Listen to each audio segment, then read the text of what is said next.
여러분 안녕하세요. 김명희 교수 TV, 상담 TV 오늘 10번째 시간입니다. 그동안 잘 가정 내 평안하셨습니까? 오늘은 오늘도 여전히 이제 이렇게 부부에 관련해서 가족에 관련해서 또 결혼 생활을 관련해서 이렇게 문의해 주신 분들이 계셨어요. 그래서 그분들의 또 염려와 그런 스트레스 이제 그런 부분에서 조금 더 말씀을 드리도록 하겠습니다. 우선 이제 제가 지난번에도 말씀드렸다시피 지금은 현재 제 책 가족 치료와 상담이라는 책을 중심으로 이렇게 지금 말씀을 나누고 있습니다. 그래서 오늘도 이 책을 중심으로 말씀을 드리도록 하겠습니다. 그래서 이제 건강한 가족, 건강한 부부의 특징을 오늘 좀 말씀드리도록 하겠습니다. 인생을 살아가는데 많이들 힘들잖아요. 부부 문제뿐만이 아니라 내 개인의 문제, 또 뭐 자녀들이 내가 기대하는 대로 잘 커주지 않아서 또 그것 때문에도 많은 힘든 일들이 많으시잖아요. 그리고 또 이제 나이가 들면은 또 노후 대책에 대한 문제, 뭐 여러 가지가 우리 삶을 통해서 항상 이렇게 우리 주변에 많은 다양한 고난과 역경이 있지요. 근데 우리가 어떤 마음으로 내 삶을 살아가느냐에 따라서 또 그렇게 힘든 과정도 또 감사하면서 우리가 살 수도 있다고 저는 생각을 해요. 감사한 것을 찾다 보면 많지요. 오늘 제가 이렇게 여러분들을 만나서 대화할 수 있는 것도 너무너무 감사하고 또 이루 말할 수 없잖아요. 뭐 건강의 문제, 또 볼 수 있는 문제, 뭐 말할 수 있는 거, 그 다음에 뭐 우리가 감각적으로 느끼고 이런 것들도 다 감사의 요인이죠. 근데 우리가 그 감사를 잊고 살잖아요. 그냥 염려되는 부분만 자꾸 염려하게 되잖아요. 그래서 오늘은 좀 염려를 좀 내려놓고 감사하는 마음으로 시작하도록 하겠습니다. 자, 건강한 부부의 특징 한번 좀 살펴보니까 이제 제가 좀 책을 간간히 보면서 산다 그랬죠. 네. 대부분의 이제 이렇게 부부 문제 혹은 가족 문제로 이렇게 찾아오시는 분들, 그런 분들의 호소 문제가 개인의 문제 같지만 내면 깊은 곳에 자기가 살아오는 어떤 상 과정, 어린 시절부터 쭉 살아오는 성장 과정에서 해결되지 못했던 미해결 과제가 어떤 미해결된 욕구, 기본적인 욕구가 그리고 또 이제 자기가 이제 앞으로 살아가는 이제 기대라든가 이런 어떤 삶의 목표라든가 이제 이런 어떤 기대의 잣대로 인해서 이렇게 부부간에 또 가족간에 갈등이 있을 수 있다 이런 말을 제가 지난 편 쭉 해왔지요. 그러면서 엮이는 가정에 대해서도 말씀드렸고 또 이렇게 우리가 몸은 성인인데 아직까지 마음에 이제 해결되지 않은 그런 어떤 정서라든가 어떤 그런 욕구들이 미해결 과제로 남아서 내 삶을 통해서 늘 나를 이렇게 그림자처럼 따라다니면서 힘들게 하는 부분이 이제 그것이 이제 어떻게 보면 저의 문제인데 가족들이 채워주지 못해서 그렇다고 생각하고 가족들에게 이렇게 불만과 많은 스트레스가 투사되는 경우가 있다라는 말씀을 드렸지요. 그래서 이제 그런 어떤 개인의 문제라기보다 이런 역기능 가족 체계의 문제도 말씀을 드렸고 또 역기능적인 이런 가족 관계가 각 개인의 어떤 병리적인 이상 심리적인 증상을 호소하게 된다라는 말씀도 드렸어요.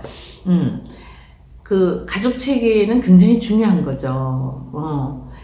가족 체계가 역기능적으로 되어서 부부관계가 상당히 회복되기 어려울 정도로 붕괴되어 갈 수 있다. 이런 말씀을 지난 편에서 이렇게 쭉 해왔죠.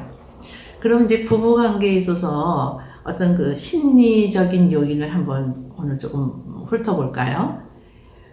이제 부부가 그들 자신만의 고유한 관계를 이제 딱 부부만의 관계로 이렇게 어떤 삶을 우리가 이렇게 재조명해 볼 때 생애 발달 단계에 따라서 사회적 환경, 그러니까 결혼해서 내가 이렇게 환경적으로 처해 있는 뭐 경제적인 문제도 어떻게 보면은 사회적인 환경, 내 결혼 생활의 문화적인 사회적인 환경에 또 속한다고 볼 수 있겠습니다. 그래서 이러한 사회적 환경과 압력에 의해서 많은 부부관계가 이제 경제적인 문제 때문에도 많은 붕괴가 오는 것도 사실이죠. 그래서 가정과 사회의 환경에서 받을 수 있는 다양한 스트레스 그 요인을 우리가 한번 이렇게 이해할 필요가 있어요. 그러니까 부부관계가 붕괴되는 것이 꼭 어떤 한 요인이 아니라 다양한 요인에서 이렇게 올 수 있다라는 것을 이제 지금까지 제가 말씀드려 왔죠. 그래서 스트레스 요인에는 이렇게 어떤 그 거시적인 요인도 있을 수 있고 미시적인 요인도 있을 수 있고 이제 그런데 이제 가장 중요한 거는 내가 그 문제를 보는 내 마음이 상당히 중요하다 이렇게 생각을 합니다. 그래서 어떤 같은 문제인데도 내 마음이 어떤 긍정적으로 바뀌었을 때는 그 문제가 문제로 보이지 않고 오히려 감사의 요인이 될 수도 있는 거죠. 예를 들면 뭐 이런 거죠. 특히 이제 신앙을 가지신 분들한테서 많이 그런 사례를 우리가 볼 수가 있는데요. 가족 중에 누가 많이 아프죠. 또 어려운 역경이나 고난이 있을 수가 있잖아요. 그러면 이제 그 역경이나 고난과 또 어떤 가족의 어떤 그 어떤 병에 대한 어떤 염려와 걱정으로 이렇게 세월을 보낼 수도 있지만 그걸 통해서 또 이렇게 신앙적으로 더 강해지고 오히려 더 감사함을 더 많이 찾게 되고 지금까지는 그런 거에 대해서 감사함을 몰랐는데 이렇게 우리가 건강하게 말하고 걸어 다닐 수 있고 또 하여튼 가족들하고 관계를 형성할 수 있고 또 내가 일할 수 있는 조건 이런 모든 것들이 예전에는 그냥 별로 생각을 못 했는데 이것이 다시 어떤 고난과 역경을 통해서 그런 것들에 대한 어떤 소중함 또 감사함이 될 수도 있는 거겠죠. 그래서 정말 나에게 주어진 어떤 작은 일에도 그냥 감사하며 살게 되는 그런 우리 주변의 신앙인들을 많이 보게 되잖아요. 그게 이제 어떤 고난과 역경이 축복의 통로가 되어서 어떤 고난이 오더라도 그냥 감사하면서 사는 그런 우리 신앙인들을 주변에서 많이 만나게 되죠. 그럼에도 불구하고 부를 또는 뭐 경제적인 어떤 여러 가지 조건에서도 정말 너무나 좋은 조건을 가지고 있는데도 그 끊임없는 어떤 욕망과 어떤 그 삶에 대한 어떤 그 끊임없는 어떤 그 뭐라 그럴까요? 목표 그러니까 채워지지 않는 인간의 욕망을 향해서 계속 그 욕망을 이렇게 채우려고 한다면 아마도 우리는 죽을 때까지 평안한 마음으로 살지 못하고 늘 그걸 채우려고 방황하면서 아마 노력하면서 본인은 열심히 살고 있다고 생각을 하지만 사실 그 열심히 살고 있는 그 안을 자세히 들여다보면 열심히는 살고 있는데 마음의 평강이 없을 수도 있잖아요. 이런 부분들을 여러분들 잘 아시잖아요. 근데 잘 안 되잖아요. 그죠? 여러분들 삶에서 그게 잘 적용이 안 되고 그런 것 때문에 그래서 이제 스트레스 요인이 이제 다양하게 있을 수 있지만 그것을 보는 시각에 따라서 우리가 마음의 평안을 가질 수도 있고 또 계속 염려할 수도 있고 이제 그런 얘기죠. 그래서 이제 어떤 사회적 또는 문화적 또는 종교적 또 그러니까 경제적인 이러한 이제 다양한 어떤 문제들을 가지고 가족들이 힘든 과정을 가질 수가 있다 이런 얘기가 되겠죠. 근데 그 중에서도 저는 그 부부의 의사소통이 상당히 중요하다고 생각을 해서 이제 부부 의사소통에 대해서 이제 다른 편에서도 말씀을 드렸는데 부부의 갈등이 이제 이렇게 있는 이유가 비효율적이고 부정적인 의사소통 때문에 서로의 감정이 교류가 잘 안 되고 오히려 더 서로에게 서로가 실망하고 또 서로가 서로에게 또 분노를 일으키고 이럴 때가 상당히 많이 있죠. 부부 개인에 잠재적으로 숨어있는 어떤 그런 갈등의 요인들이 있을 거예요. 그죠? 누구나 다 있을 수 있어요. 근데 이런 것들이 의사소통으로 표현될 때에 이게 자기의 어떤 그 감정이 이렇게 상대편한테 잘 전달이 돼야 되는데 부적응적인 어떤 그 갈등과 또는 어떤 그 분노와 어떤 적개심과 뭐 이런 감정으로 이렇게 분출이 됐을 때는 오히려 더 관계를 망치는 의사소통이 될 수 있다. 이런 얘기를 제가 여러 차례 말씀드렸지요. 그래 이제 보면은 뭐 예를 들자면 이런 거죠.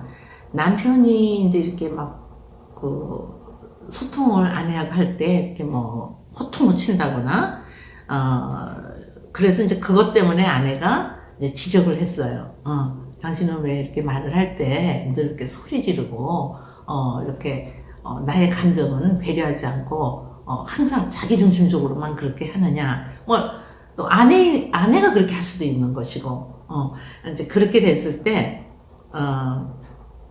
이제 뭐 아내가 됐든 부인이 됐든 이제 그런 삶이 계속 지속되면서 이제 대화가 단절이 되고 뭐 대화해봐야 서로 감정만 상하니까 또 회피하게 되고 그래서 그것이 이제 계속 이제 이게 반복이 되는 그러한 어떤 부부 가족 관계가 이제 가정을 이렇게 엮이는 가정으로 만드는 요인이 될 수 있다. 이제 이런 얘기죠. 그렇다면 여러분들은 어떻게 소통을 합니까?